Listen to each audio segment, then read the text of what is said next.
Welcome back to another episode of Say What Needs to Be Said. I'm your host, Asante, Mr. Pick Six Samuel, two-time Super Bowl champion, Pro Bowler, all-pro record-breaking cornerback, and the last cornerback to intercept 50 interceptions during a 16-game season era. Clap it up, man. Happy New Year's 2026, man. It's up for everybody, man.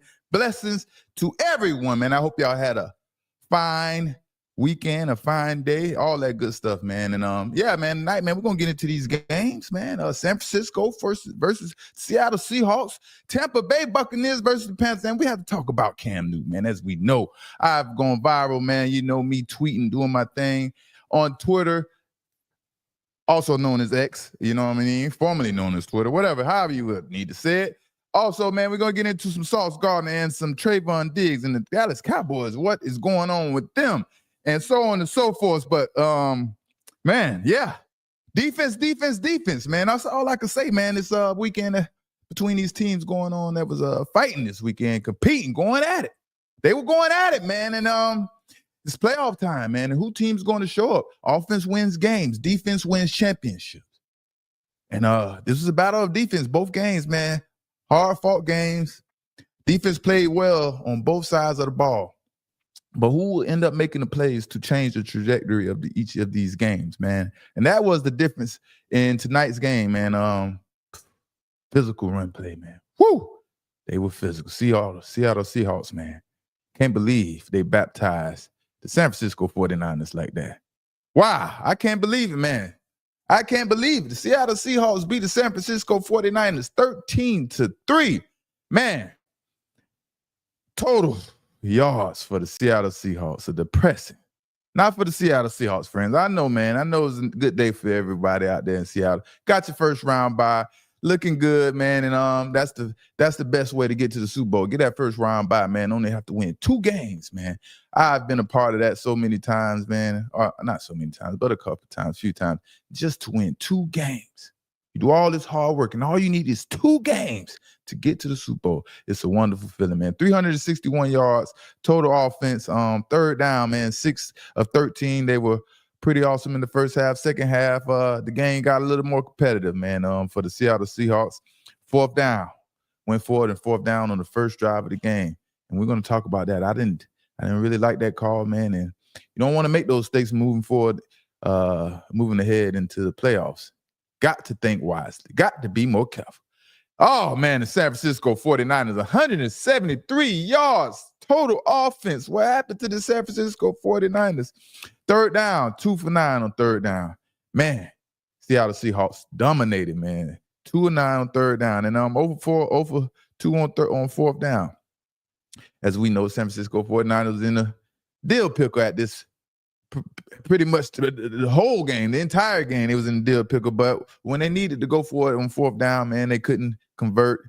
And yeah, they needed some plays, man. And let's look at these player stats. Sam Darnold, 20 for 26, 198 yards, no touchdowns, as well as no interceptions. He's out there playing efficient football. He's making that offense go. And with those 2 running backs, man, Zach Charbonnet and Kenneth Wilson III, Kenneth Walker III, I think that's his name if I'm getting it correct. Y'all correct me in the comments. How we doing out there? Happy New Year, Joanna. I hope you're having a beautiful day. I hope you're doing swell. And yeah, man, Seattle Seahawks came to play. That's exactly what happened, man. Zach Cabernet, man, 16 yards, just 3 yards away from 100 yards, as well as Kenneth Walker III, man.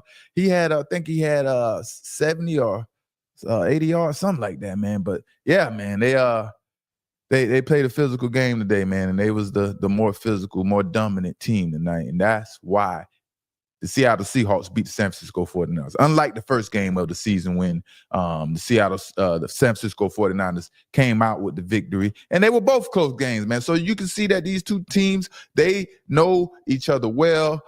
They have a lot of history, and it's going to always be a tough game when these two teams play each other, man. And San Francisco 49ers, Brock Purdy, 19 for 27, 127 yards passing, and that has nothing to do with Brock Purdy.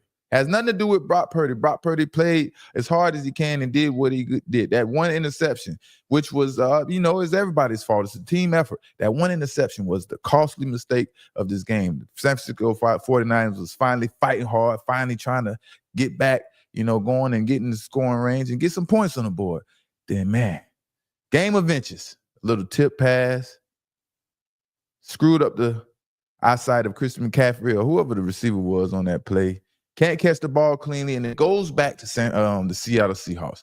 Turnover on downs, a turnover, and the game is over pretty much from that point in the game. Christian McCaffrey, 8 carries, 23 yards, 0 TDs, 34 yards receiving.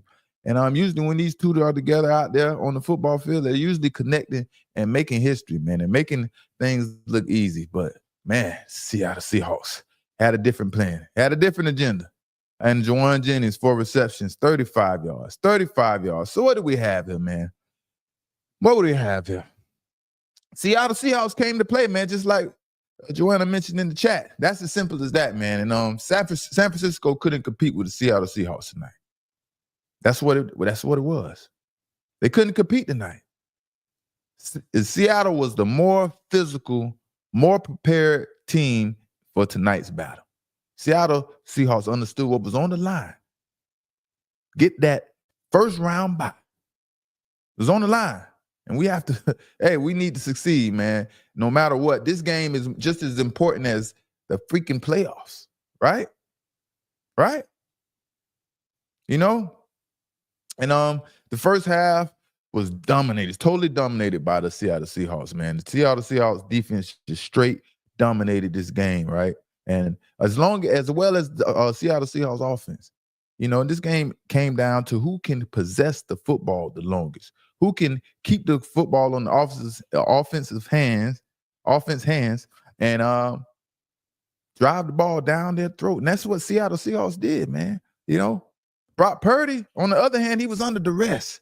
He was under duress pretty much the entire game, but more so in the first half. He couldn't find enough time to make any good throws. He made some good throws, don't get me wrong, but he couldn't find enough time to make a lot of those good throws, especially the important ones that they needed, man, on third down, things like that. When they needed a big play, when San Francisco needed a big play, Seattle Seahawks defense stepped up even. They stepped it up a notch because they wanted that bye. Man, that is how you get to the Super Bowl. And let me tell you, the Seattle Seahawks look very impressive, man. They have all the things, all the players in place to be a Super Bowl contending team, if not a Super Bowl champion. I'm talking about they could run the football. They run the football just as well as any NFL team with these two running back duos, right? With Charbonnet and Walker, right? Sam Darnold, he could whip the ball. He could throw that pigskin with the best of them. His decision making is awesome. How he controls the pocket, step up in the pocket to avoid pressure. Man, it was phenomenal tonight how Sam Darnold made San Francisco 49ers miss some of those sacks. I think he got sacked twice tonight, but you know, that happens. You know, and at the end of the day, Brock Purdy and the 49ers made one too many mistakes. And that one too many mistakes cost them the game. That last turnover of the game, it really cost Brock Purdy and San Francisco 49ers the game. By that time, San Francisco was worn out mentally and physically because everyone's thinking they're going to score and they're going to get back in the game. That's the mentality. You know, everything is going bad up to this point. But now we're about to get into the end zone and score, and things are about to change. And boom, an interception, right? It's not any one particular fault. It's no one in particular fault, but these type of things happen. A tip pass, the ball goes behind Christian McCaffrey. I think that's who was the intended receiver. And he tries to make a play, tries to catch it, and boom, it goes to Seattle. That destroyed San Francisco right there. Destroyed them. Took them out the game, you know? And when I see Seattle play, man, when I see the Seattle Seahawks play, all I can think about, all that comes into my mind is, what were the Minnesota Vikings thinking? What in the heck could the Minnesota Vikings have been thinking to let him go? And just now you have to watch him play and cook for another team when you had every opportunity, first dibs on this man, and you let him walk for some rookie potential in the draft. and now you're home early. Sam McDonald he has a first round bye. He has a first round bye. That's a first round bye, man. And that's all I could think about watching him. Sam Donald play is the Vikings made a bad decision to let him walk. Yeah, man. Yeah. Seattle Seahawks defense made the plays that the 49ers defense couldn't make. 49er defense could not make one big play to help Brock Purdy and the offense out. Seattle took Christian McCaffrey out of this game and made Brock Purdy have to figure this out on his own under a lot of pressure. That's what Brock Purdy had to deal with tonight. Y'all know I'm a Brock Purdy fan. Pretty much I'm an underdog fan. I like Brock Purdy. I think he has what it takes to, be really good. Be really good, if not great. Right? We're not listening to Cam Newton. We about to get into Cam Newton and what he has going on, things like that. But problems for the Seahawks. Seahawks gambled on fourth down, like I mentioned earlier when this live started, right? They gambled on fourth down after a long, impressive first drive to end up with 0 points. I think they went 95 yards on that drive, right? They ended up with 0 points. And I don't understand I understand the mentality, right, to go for it after a long, frustrating drive and making the plays and making everything work, right? And now you want to finish the job. You want to put those 7 points on the board. You don't want to settle for 3 points. We worked hard. We prepared for this moment. We knew we would end up in the red zone. But now we have to settle for 3 points. We can't go out like that. I understand the mentality, right? But you have to take the points at that point of time in the game. It was way too early in the game. It was way too early in the game. And that and not taking those points and not converting on fourth down, that could have turned around and cost the Seahawks this game.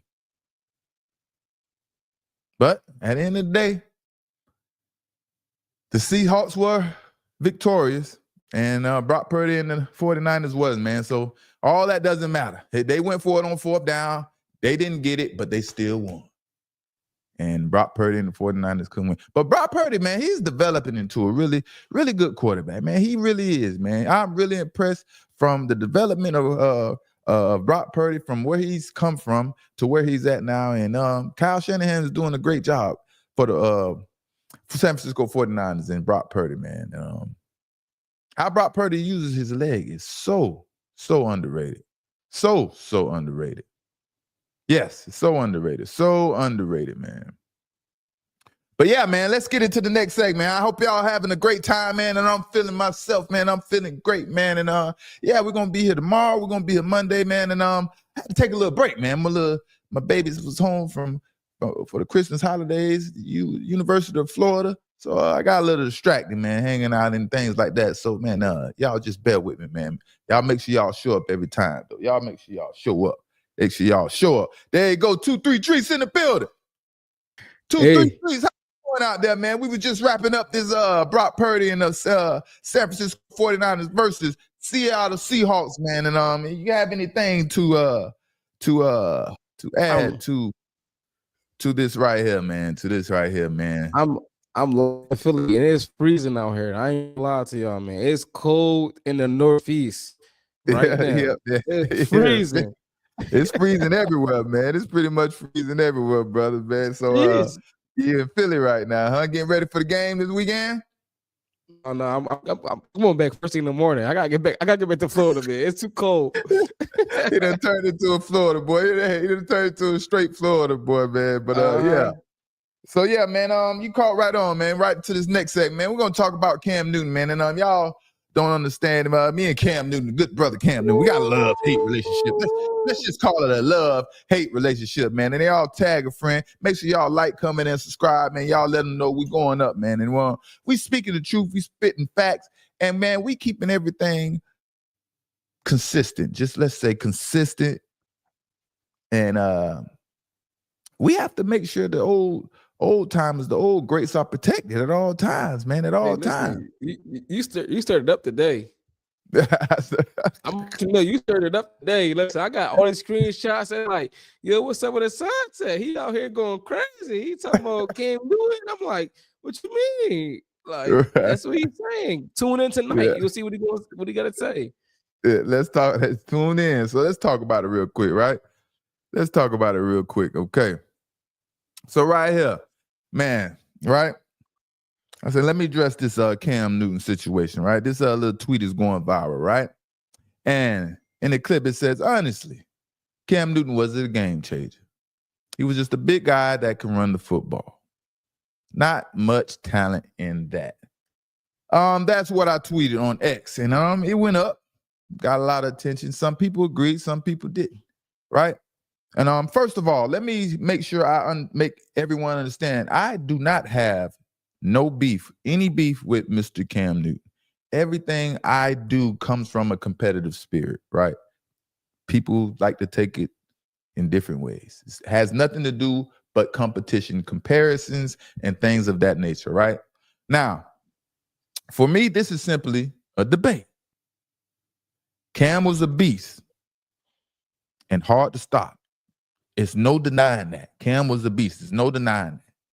But that's not the debate. Whether or not Cam Newton was a beast, you know? All right, so Cam Newton, one day he decided that he was going to come up with these labels on quarterbacks and name certain quarterbacks game managers and I guess game changers. So my thing is, right, y'all help me out in the chat. Y'all help me out. My thing is, what is a game manager and what is a game changer, right? Tell me what seasons Cam Newton considered himself a game changer, right? I'm not saying he wasn't a game changer any season or any particular season, or he wasn't at all, anything like that. I just want to know because I want to compare those seasons with players he considered game managers and see what made Cam Newton a game changer and why these other players are not. As simple as that. I want to know. I just want to know. You know?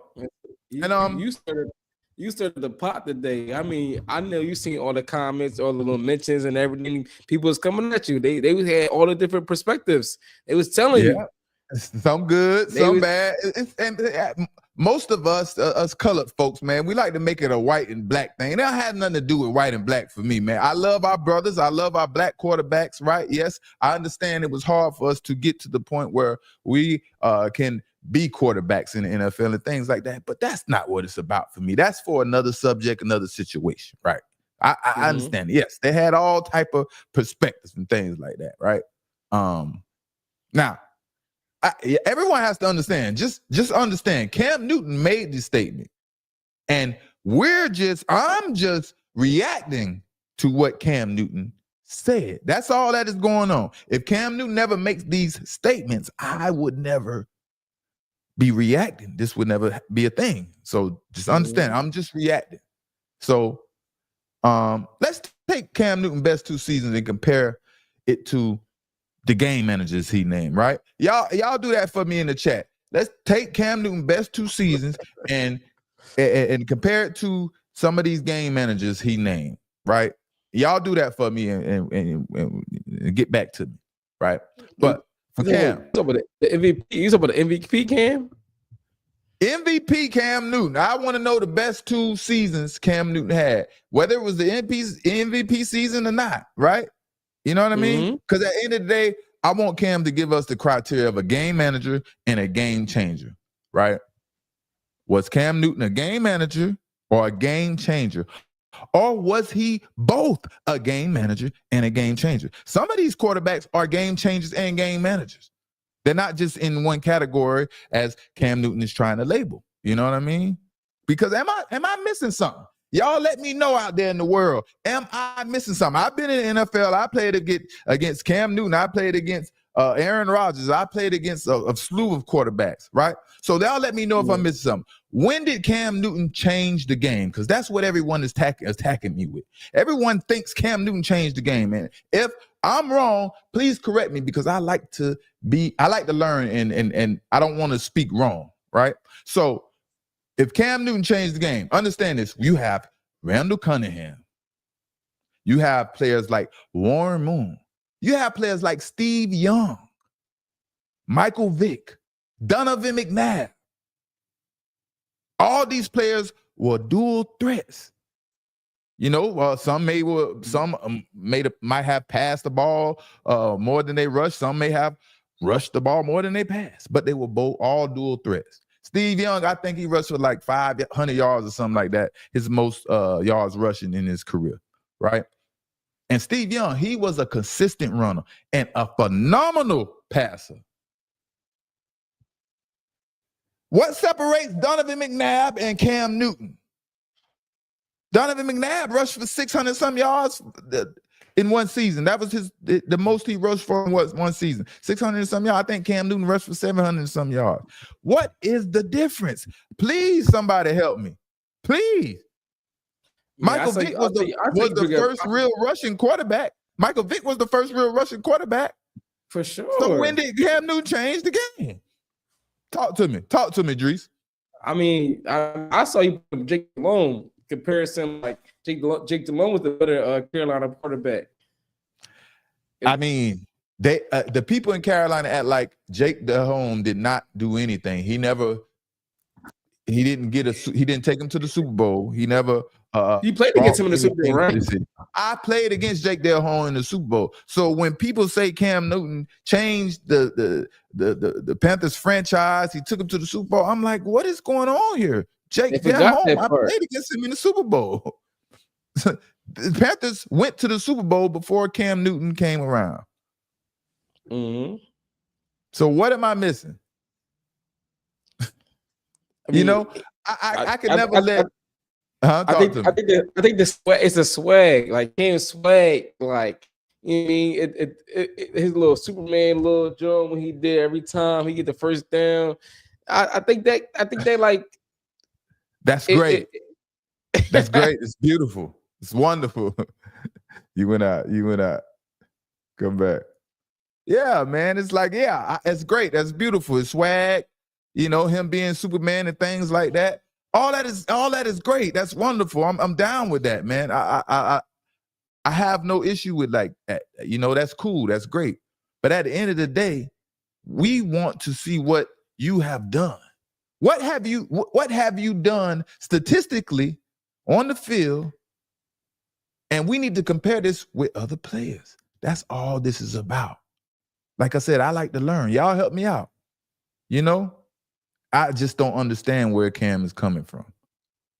And please, y'all don't tell me about Cam Newton was a game changer because he won MVP, most valuable player. Cam Newton says Drake May, the leading MVP candidate, isn't a game changer yet, or whatever he's talking about. So that doesn't matter. Cam Newton said it himself. All I'm doing is reacting to what Cam Newton said. All of these players are not game changers, but somehow Cam Newton is. And he changed the game. But for some reason, there were other quarterbacks like Donovan McNabb that was a dual threat. Steve Young was a dual threat. Michael Vick was mainly a running quarterback. Yes, he was a passing quarterback as well. He could throw the ball 80 yards, you know. But statistically, he didn't have a bunch of passing yards, right? But what are we talking about here, you know?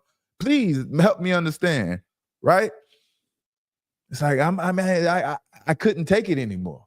I was trying to ride out with it, let it, you know, Cam Newton do his thing, you know, when he's talking about game manager and game changer. But it seemed like he was just going after every young quarterback that does good or is starting to get some clout and recognition for being great or MVP. It's what it seems like. So I had to react, man. I had to jump on this thing and talk about it, man. I had to see what was popping with the good brother Cam Newton, man. But next game, man. Let's get into this next game we have here. Okay. Next game we have got the Panthers versus the Buccaneers, man. Panthers versus the Buccaneers. Tampa Bay Buccaneers holds off the Panthers 16-14 in a surprising close game. Baker Mayfield. Oh man, Baker Mayfield. Baker Mayfield makes me shake my head every time I watch Baker Mayfield. There you go. There go the Coles. He's coming back. He's coming back. You know, we traveling, man. It's New Year's, it's the holidays. We have a lot of things on the plate, man. So we appreciate y'all vibing with us, man. And yeah, it's all love. It's all love. There we go, man. There we go. Tampa Bay Buccaneers versus the Carolina Panthers, man. 16-14, the Tampa Bay Buccaneers holds off the Carolina Panthers, man. Carolina Panthers, 285 yards of total offense, 1 of 8 on third down, 2 for 2 on fourth down, man. It was better on fourth down than third down. Ain't that a coincidence, right? And the Tampa Bay Buccaneers, 338 yards of total offense, 6 for 15 on third down, 0 for 0 on fourth down. And then we have, what do we have here? Got a little mix up in the stats. But yeah, man. Bryce Young, man. Bryce Young, I think he had about 120 or something yards, 120 yards, something like that. Baker Mayfield, how many interceptions did Baker Mayfield throw? Can you look up the stats real quick, Dries? I know he threw 1 key interception, but he may have threw 2. And Bryce Young had a very key interception. Yeah, Bryce Young had 1 interception as well. You know what I mean? But at the end of the day, man, this game goes to the Buccaneers defense and home field advantage. Home field advantage takes over for the Buccaneers, and they have a lot to do. And that has a lot to do with the Buccaneers winning this game. They both threw 1 interception. Yeah, they both threw 1 interception. They were both key interceptions. Bryce Young interception. They both had an equal impact in this game. When Baker Mayfield threw his interception, they was up 10-0, and they was in total control of this game. And somehow, Baker Mayfield, he has to make this exciting game. Start running around left and right and make this an exciting game. But this game, the game ball goes to the Buccaneers defense. Like I said, man, they played a hell of a game, and they stopped the Panthers. Panthers usually was playing better They usually played better football than they played tonight or today, But hooray to the Bucs defense and home field advantage, man. Home field advantage takes over. I be telling you all, home field advantage is really important in these games. This home field advantage is really important in these games. Like I said, trying to get that home field advantage in the playoffs is key. It is key. And I think it's big in the NFC too, because like we got the Rams, the 49ers, the Seahawks. They all West Coast teams. Then you playing the East Coast teams, which is the Eagles, either the Panthers or the Bucks. And like it's East Coast and West Coast. That's a big difference. Like traveling 3 hours of difference to play in the playoffs. Like the home field advantage is a big deal. It's a big deal. It's 2 games rather than 3, and it doesn't sound like a lot, but it is a lot. And for what 233 says, man, traveling from the West Coast and have to play on the East Coast, it's still you still playing this every week. So it's the same amount of wear and tear. It's the same amount of traveling time, right? So whoever plays this wild card game coming up, somebody's going to play on Saturday, and someone's going to have to play on Sunday. Tomorrow they have a bunch of games. So whoever plays on Saturday, they have less rest as teams that play on Sunday. That's more wear and tear on your body than the other teams. And, that's how it goes. That's why you need the first round bye, so you don't have to deal with all these intricate details that comes up in the playoffs. Just get your bye. Find out you watching to see who wins the game in the wild card game. And that's who you have to play. It's already set in stone. Make life easy for yourself if you want to get to the Super Bowl, baby. That's how you have to. That's how you have to roll, man, in the NFL. But home field advantage, man. But today was very wet and muggy. You know, You think it would be a different outcome if it was a dry day in Tampa? um, I think Bryce Young would have been more effective passing the football. I think he would have been able to take more chances with the football as compared to it being wet out there. And he mentally understood that he's taking a chance. He's passing the football 15 yards, 10 yards down the field. He was really lofting the football today in the weather because it seemed like he couldn't grip the ball. It was just he couldn't perform like his usual self in this type of weather. It was hard for Bryce Young to operate in the rain when it was coming down in Baker Mayfield. Baker Mayfield didn't have much of an issue throwing the football in the bad weather, but Baker Mayfield did play sloppy for sure, and it was because of the bad weather. And yeah, it was just Bryce Young just had a hard time until it stopped. The weather eventually stopped, and that's when Bryce Young started to cook. Bryce Young started cooking after the weather stopped, but the Panthers made a very stupid decision. The Panthers made a very stupid decision. Right when they started getting things going, man, and everybody seen it who was watching the game, the Carolina Panthers decided they chose to run a flea flicker for the money while the game is on the line in the red zone and absolutely just failed completely. Absolutely failed in the red zone. And that play right there just totally left me speechless. I'm like, what is going on here? And the Panthers cannot run the ball, man. Rico Dowdle had 7 carries for 10 yards. Yeah. He had Chuba Hubbard had 5 carries for 10 yards. Like, they couldn't get the ground game going at all in this rain. Like, they kept slipping down when they try to run the ball. I mean, you got to play off the run sometimes, especially Rico Dowdle. He had instead especially when you have a young quarterback, man. You have a young quarterback like Bryce Young. He needs the running game to play off of. He's not ready to put the team on his back and have to answer every call that comes up at this point in his career, man. He's still learning. He's still growing, trying to figure things out. And he didn't, man. Shout out to Tampa Bay Buccaneers defense. They did a hell of a job. They put an end to the Rico. What's his last name? What's his last name again? Rico Dowdle. Yeah, Rico Dowdle. How you say it? Rico Dowdle. Yeah, Rico Dowdle. Yeah, but yeah, man, they did a hell of a job, man, stopping that rushing attack from the Carolina Panthers and forcing the Bryce Young to have to figure things out on his own, man, and that's how they won the game, man. And let me tell you, Bryce Young, he's impressive. He's getting better. I'm not quite sure if he's going to have an impact in the NFL just quite yet, but he's getting better and he's trying to figure things out and he's making strides compared to the beginning of the season. He has a very weak arm though compared to other NFL players. I got a question for you though, man. It's week 18. There's a lot of incentives on the line. Do the teams really want you to hit those incentives, or are they like they don't want you to because they want to pay that money? This is exactly how that works with those incentives. I'm glad you asked, right? I've been through this too. So I had incentives in my contract. I was about to hit my incentives, and somehow, some way, I was pulled out of the game. I was put on injury reserve, and I had to miss a couple games. So this is how it works, right? Okay.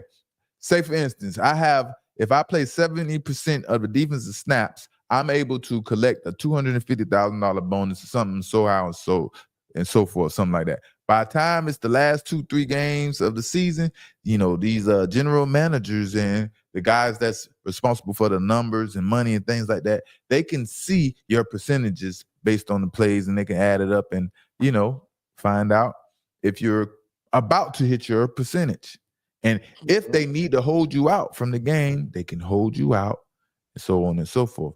But the only people that cares about these type of situations are mainly, I'm not going to say the only people, but mainly the people that care are the coaches that are general manager coaches. So you have the coach that's coaching you, like a Bill Belichick. He's the general manager and the coach. He's coaching you and he's responsible for the money. So he can hold you out of games at the same time he's negotiating your contract. And he knows the stipulations he put in your contract. So he knows exactly how much playing time he needs you to play on the football field and so on and so forth. So mainly the coaches who are in tune with the cap number and the monies and things like that are the ones who try to affect players from getting their incentives. But yeah, it's a real thing, man. It's a real thing. It's a real thing, and I know, like if Rico Dowd would have scored like a touchdown today, he would have got that $750,000 and ended up not scoring a touchdown today. So it's like, I wonder if they like emphasize, we're gonna make sure he get a touchdown to get his money, or be like, we ain't worried about that. Like, you know what I mean? Definitely ain't worried about it. But some coaches are cool, like Andy Reid. You know, he would help his players get incentives. I mean, he wants his players to earn money and things like that if they deserve it. So, you know, you got some coaches who don't mind, and then some coaches who just, it's crazy, you know. But as you're speaking about it, I think the Carolina Panthers and the ref needs to be investigated for this game, man. This one right here seems like a coordinated effort, baby, by the refs and the Carolina Panthers.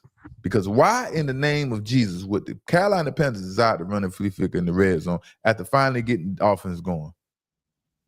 Bring the FBI in. Bring them in. It just doesn't make any sense. I don't know, why would you choose to run that play at that time with that type of momentum going? You know, because a flea flicker, right? A flea flicker is a play that is designed to trick the defense that your offense is about to run the ball, get everyone to commit, and now you throw the football deep. That is what the flea flicker is designed for. You pass the football to the running back. He runs up to the line of scrimmage, and then throws the ball back to the quarterback. And everyone's committed to the run, and then you throw the football deep. But the Carolina Panthers are in the red zone, and they're running a flea flicker. So how much can you trick the defense? How much are they going to commit? And how far over the head are you going to throw the football?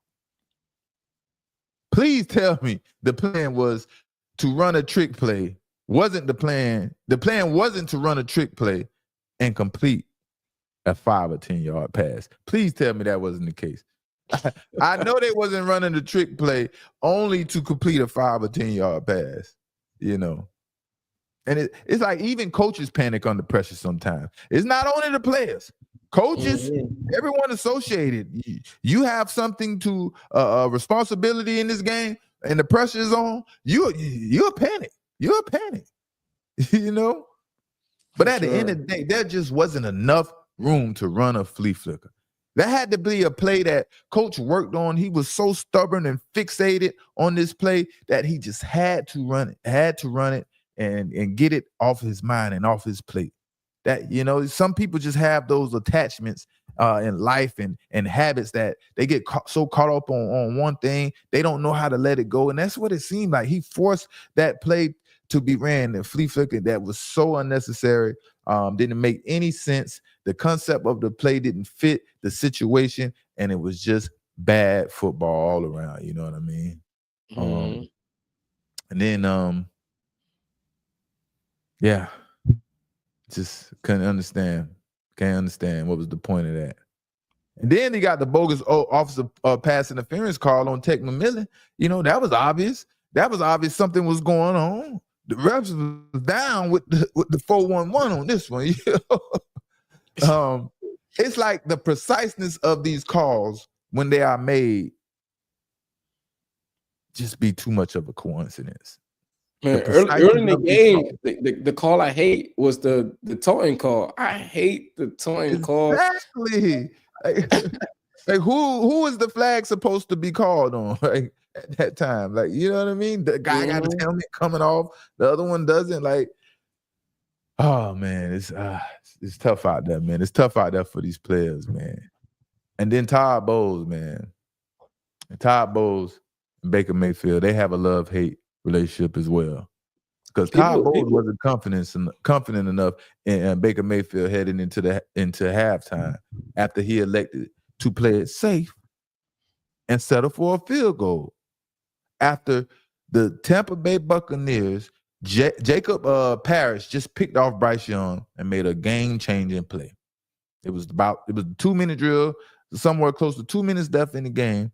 Tampa Bay didn't even try to score. They wasn't aggressive at all on offense. And all that told me that Todd Bowles lost confidence in Baker Mayfield. And He didn't want to take any chances to get any scores on, get any touchdowns on the board. He was like, I'm going to settle for field goals and not play aggressive on offense. That's what happened. That's what happened in the end of the day. So, yeah, man. Shout out to the Tampa Bay Bucks defense, man. They took away the Panthers running game and forced Bryce Young to be the difference maker. And it was hard. It was hard out there. It still was a close game, though. It still was a close, good game. But it could have been a blowout, a 21-point lead if Baker Mayfield get his stuff together, and if he doesn't turn the ball over when they have a 10-point lead and in control of the game.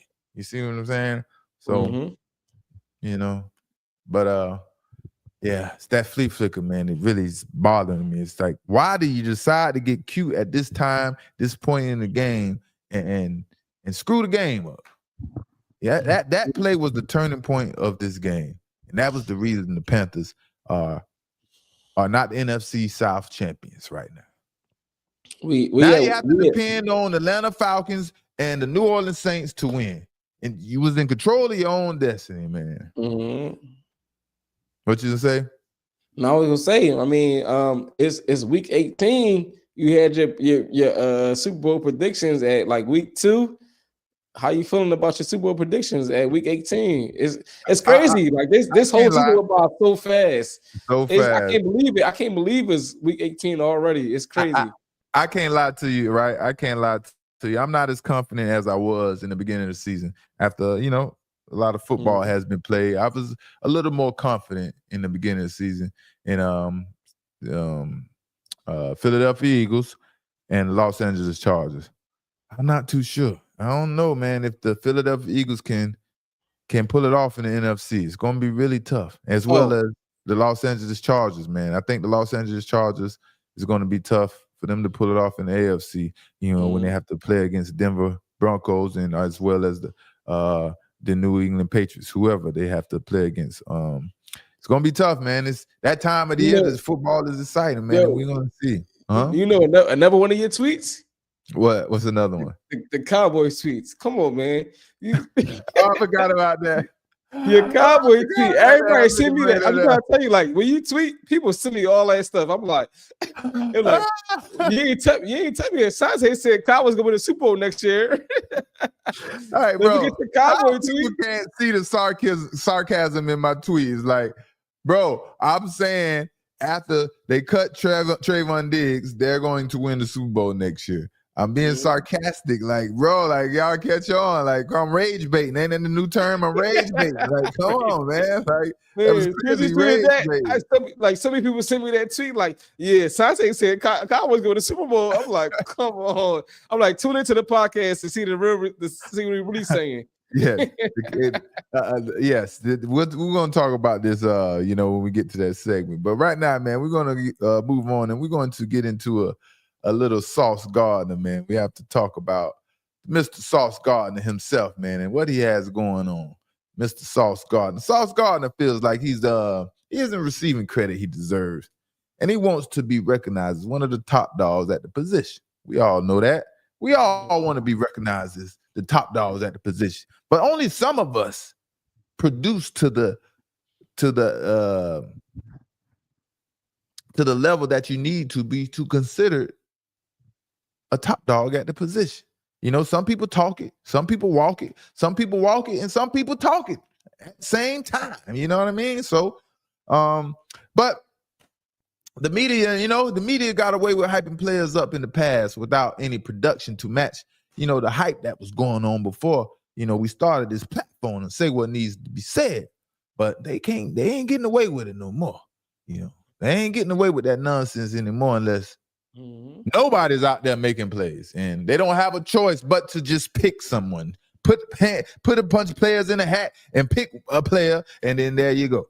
If that's what they have to resort to, then it is what it is. You know what I mean? But here goes Sauce Gardner and what he has to say about his situation, I guess. You know what I mean? And this is Sauce Gardner. He tweet and delete. I hope it wasn't AI or whatever, you know what I mean? But he said, I'll go ahead and say the real, since nobody else will say, because it's me, referring to himself. I only have 32 targets. There are 0 cornerbacks that only had 32 targets through 600 plus snaps. I only had 22 targets through 7 games. I do not get targeted as much as 99.98% of other cornerbacks in the league. And only like 50% of those got completed. 2 TDs allowed. One was a busted coverage, both at the beginning of the year.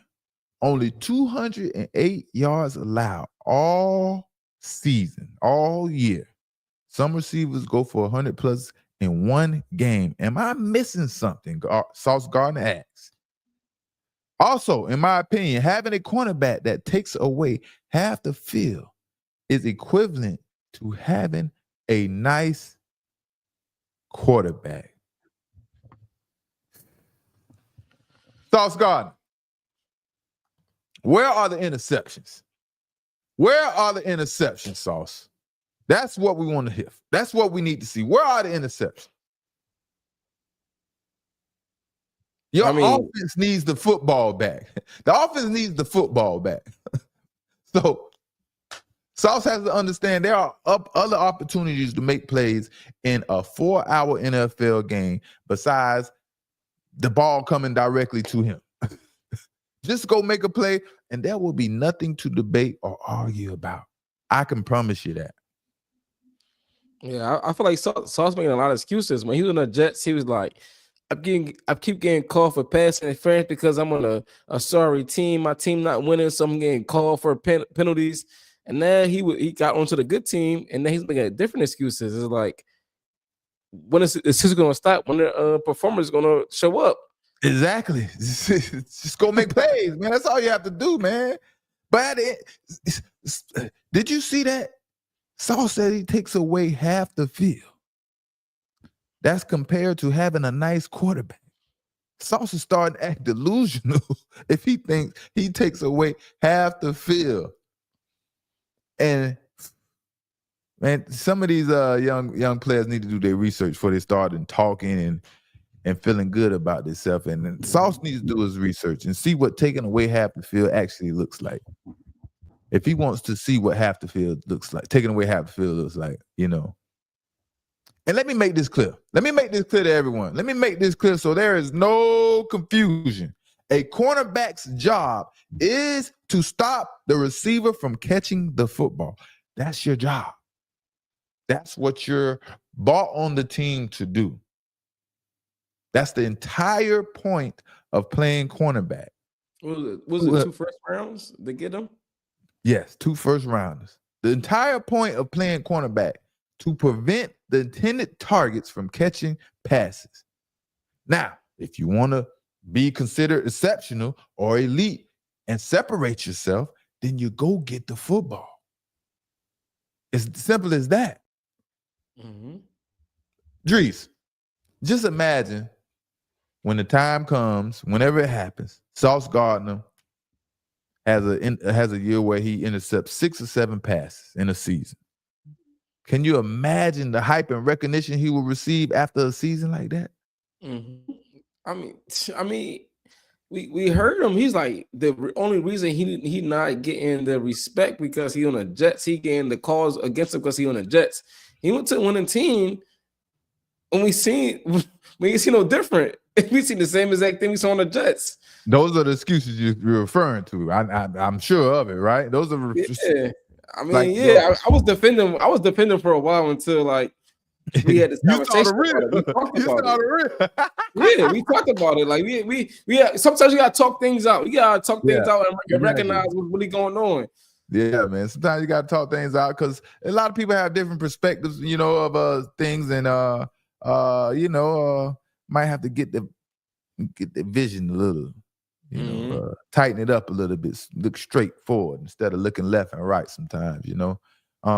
So man. I think Sauce Gardner, man, when that time comes, man, if you have 6 or 7 interceptions, you know, the recognition and the hype that is going to be surrounding Sauce Gardner will be crazy. Probably ain't win Defensive Player of the Year, to be honest. Depends on who are these other young players, defensive players, cornerbacks, etc., coming into the NFL. You know, it's all about always about hyping these young players up because the potential is great when you're drafted. You know what I mean?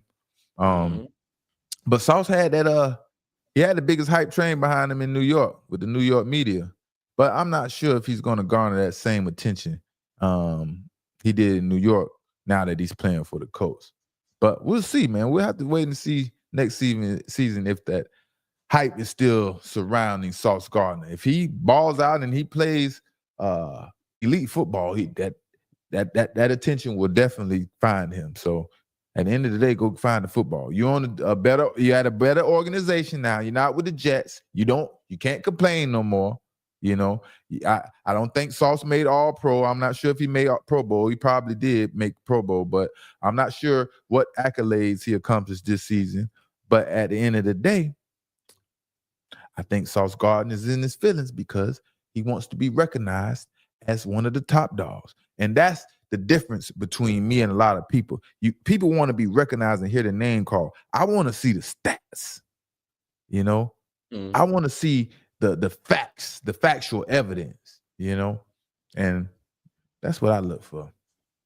And but speaking of Pro Bowl, was it like was every year you like your goal to make the Pro Bowl? Because I know you get like a bonus to be Pro Bowl, but I feel like it's some players out there that got like snubbed, and I feel like it's some players that shouldn't be in the Pro Bowl, and even like some Eagles players. I feel like Cam Jurgens, the center for the Eagles, he shouldn't be in the Pro Bowl. If you watch him play, I don't feel like he should be in the Pro Bowl, but you know, a lot of times the fan votes and stuff like that is like it's a popularity contest. Yeah, it's out of control now, man. There is no certain criteria or nothing, you know, for players goal oriented to accomplish that makes them a Pro Bowler, so on and so forth. Man. So today in the time with social media, with Twitter, and Instagram, and all that, it's all about how many followers you have and how good you can promote yourself as well as the plays you make on the field as well. You know, you have to garner some attention on the football field while you're out there making plays, but it's not really legit, you know, and that's the sucky part about it, because everyone can go around saying they're Pro Bowlers and now I guess all pros and don't really accomplish what some of the other greats has accomplished, but they still get the accolades that the greats did, you know. That makes it sucky a little bit for us competitors, you know. Was that your goal? Like, I want to be all pro. I want to be purple, or was that? Yeah, I wanted to be the best of the best, man. First, I had to learn about these things. I wasn't starting, you know. So first thing was the Pro Bowl. Then you know I learned about All Pro, and so that was the goal. I always wanted to be the All Pro, recognized as the two best players at my position, and you know that's the goal for everyone. You know, but like you said earlier, essentially the Colts wasted 2 first-rounders trading them away for Sauce Gardner. You know, essentially, it not be because of the player Sauce Gardner is. That doesn't really have anything to do with it. Not that I'm saying he helps or he hurts the Indianapolis Colts on defense. I think he definitely helps compared to the players that they had starting in front of Sauce Gardner. But Indianapolis Colts could have used those 2 first-rounders in a much wiser way. They can use it much wisely, like maybe a quarterback, because Daniel Jones is anyone sold on Daniel Jones, you know? And now, you know, they just stuck with him, man. And I don't know. We'll see. I feel like Colts had like a terrible season where they started out at the top for so long and then they just dropped off and not even make the playoffs. It's like the Colts had like a messed up season this year, man. I feel bad for all the Colts fans out there that had so much hope. Like, we the best team, and then just fall off. Like, didn't make the playoffs. They started so fast, man. It was a hype chain surrounding the Colts. Jonathan Taylor was running the football. Everyone thought Daniel Jones was reincarnated, and he was coached up and developed horribly, being with the Brian Daboll in New York and all these type of things. And then you send 2 first rounds away, and then they went from the best season to the worst. They went from fooling the fans thinking they was going to be a playoff contending team this season to fooling themselves, that they fooled themselves so bad They went all in this season and traded away 2 first rounders and not even make the playoffs. God dog almighty, man. That is horrible. Horrible. Boy, that is horrible managing right there, man. That's worse than like, and then that's worse than the Raiders, honestly. At least the Raiders, they will get the first pick next year. I could see if trading those 2 first rounders solidified a position like quarterback or something, or maybe even I don't know, man. But just giving it up for the cornerback, don't get it twisted. Cornerback is one of the most unique, hardest positions to play. But it's also hard to find a cornerback who's worth 2 first rounders or worth a damn that he can really change the game and really have a real impact on the defense. And to give up 2 first rounders to a player like Sauce Gardner, whose history and resume doesn't really show that impact that you really need. We can't just be talking about they don't throw my way and I don't get the opportunities other players get and things like that. Everybody out there get opportunities. Yes, some players get more than others, but when the opportunity presents itself, you have to make a play. That's the name of the game at the end of the day. Simple as that. When the opportunity presents itself, step up, find a way to make a play. That's how that goes. Mm-hmm. But Trayvon Diggs, man, Jerry Jones and Trayvon Diggs, man, they are going through it. They are going through it, and Jerry Jones decided enough was enough, man, and he parted ways. He had to part ways with Trayvon Diggs. In this article, it says, why Cowboys chose to cut Pro Bowl cornerback Trayvon Diggs now after accumulation of multiple factors, and what's next? Here we go. Let me get into this with y'all real quick. Find this. It always do that to me. Got to come from the screen, y'all. Y'all bear with me. Bear with me. It says it was really an accumulation of multiple factors, performance, other elements. He's been an incredible player for the organization, and I like Trayvon a lot, Schottenheimer said. I wish him nothing but the best. I'm excited to see him, see where he lands and continue his career. The divorce between Diggs and Dallas has been brewing since the offseason. He skipped out on OTAs to rehab from a knee procedure, publicly clashed with defensive coordinator Matt Eberflus over the rate of zone coverage versus man coverage, and had an awkward extended stay on injured reserve after he and the team disagreed about his health regarding his knee and a home accident that resulted in a concussion. The final straw or cherry on the top of the disconnection Sunday was Diggs' request to fly from the Cowboys' Christmas Day win over the Washington Commanders by himself, since he has family in DC metro area. Schottenheimer's and the team's protocol is that everyone flies back on the team plane after the game, every game, outside of exceptions for family emergencies. Diggs chose to stay back anyway after Schottenheimer denied his request. Man, Trayvon Diggs, man, he's going backwards in the NFL, and unless he shows up big, man, his career, man, it's not looking good. It's not looking good. What's up with the Diggs, he got signed right away. So say that again. I say he got signed right away. He got signed right away, picked off waivers, yeah. But it's the last game of the season. Whoever picked him up is not spending any money to get him on the football team. And obviously, if you're a playoff contender, you're about to compete in the playoffs, you want to have this asset on your team. You know, the potential he has, what he has done in the past, you know, in his career. Of course, we all know he's been injured and he's not fully healthy, or he's not back to the playing abilities that he was before his injury, but he's still a great asset to have on the team for the amount of money you're spending to get him on your team while you're playing in the playoffs. In the playoffs, you don't make the same amount you do on your regular season salary. So don't even count that. You know what I mean? So it's a great pickup in terms of of Trayvon Diggs being an asset, but him performing is a totally different story, you know. But I think Trayvon Diggs, at the end of the day, man, he really had to piss coach staff off to be released at a time like this, man. You know, you have to really have pissed them off to get released at a time like this. But at the end of the day, not making the playoffs and still like to get released with one game to go, you're a Pro Bowler, All Pro, and all these things. You just received a healthy new contract, and now you're going to release me with one game to go. I really pissed someone off.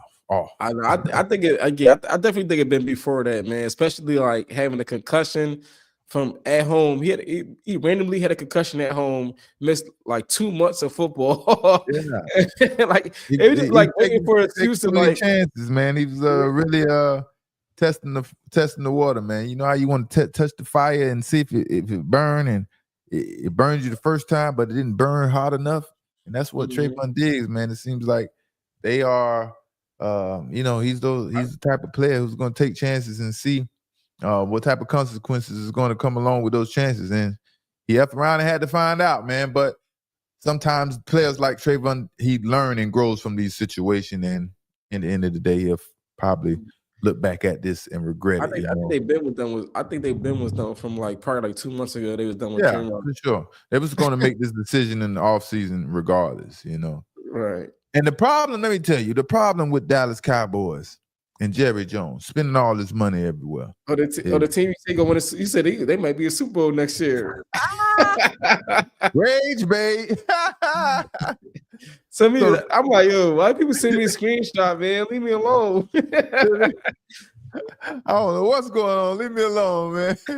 But the problem with the Dallas Cowboys, after paying all these players, specifically at cornerback, this money is they really miss secondary defensive back coach Al Shenard Harris, the dirty one. That's who they miss. When Al Harris was in Dallas, he had the entire secondary playing at a super high level. Now he's in Chicago, and the secondary is playing at a super high level in Chicago. And it's not a coincidence. It's not a coincidence. He's coaching these boys up. When Al Harris is coaching for the secondary for these teams, he gets them to create turnovers. The most important thing you can do in the secondary. Chicago Bears, Dallas Cowboys. And that just sucks when a team, you know, doesn't see the value in some of these coaches and think they can easily replace a coach and get the same result. And it doesn't work like that. Trayvon Diggs and Deron Bland really, really need Al Harris bad, man. And Al Harris, he should be working his way up to a defensive coordinator role or something like that. But for some reason, Dallas didn't trust him in that role. And it's costing Jerry Jones. It's costing Jerry Jones a lot of money. Deron Bland intercepted the career high, was it 9 interceptions? 9 interceptions in 2023 under Al Harris. Like four pick sixes, four pick sixes, yeah, something like that. Yeah. And Trayvon Diggs intercepted 11 passes in 2021 under Al Harris. That's 20 interceptions by 2 individual players in separate seasons under this one coach, Al Harris, the difference maker. And he's no longer with the Dallas Cowboys because they didn't handle him right. There has to be some injustice in that, man. It's making Jerry Jones look bad. It's making Jerry Jones look bad, and he's making his team pay for it. You know, after letting Al Harris go in the secondary, can't hold up how they used to, man, and make the plays they did when Al Harris was there. When I'm watching Trayvon Diggs these days play, man, it's like he's experimenting out there. He's trying out these different techniques. He's trying to find the confidence, the swag, how he was at once upon a time when he was intercepting 11 passes and things like that. He's trying to gain that confidence back, and he doesn't have no one to help him succeed. That's the problem. When you have that mentor, that teacher that can build that confidence. He knows what you need. He knows how to get it out you. That means the world to a player. Some of the business owners or the owners of these NFL teams, they don't understand that. The general managers, they don't understand how important some of these coaches are to the players, man. And they'll just lead, use whatever. They think all the coaches are expendable. Man, I'm gonna tell you, you put some juice into the Cowboys fans' back. Like, you got them so excited. You like, I told y'all. Like, he know he talk about. He played in the NFL. Like, Cowboys win the Super Bowl. Like, I'm trying to tell you. Like, clearly everyone knows I played for the Philadelphia Eagles. Why would I think the Cowboys is just going to win the Super Bowl next season and we're still in 2025? That sounds like I'm a Cowboy fan if I didn't give no context behind it. I didn't say what has happened that going to make the Cowboys win the Super Bowl. All I did was say the Dallas Cowboys is going to win the Super Bowl. It's basically I'm starting. You got them excited. Starting to chatter before someone else start the trend. Somebody gonna start the trend this offseason. The Cowboys going to win the Super Bowl. So why not let me start it? I might as well be the first. Why not let me troll? And that was a good troll. Hey, that was a good one right there, boy. Hey, the Cowboy fans were excited. Sante knows. He knows football. Shoot up the fireworks. They shoot up the fireworks.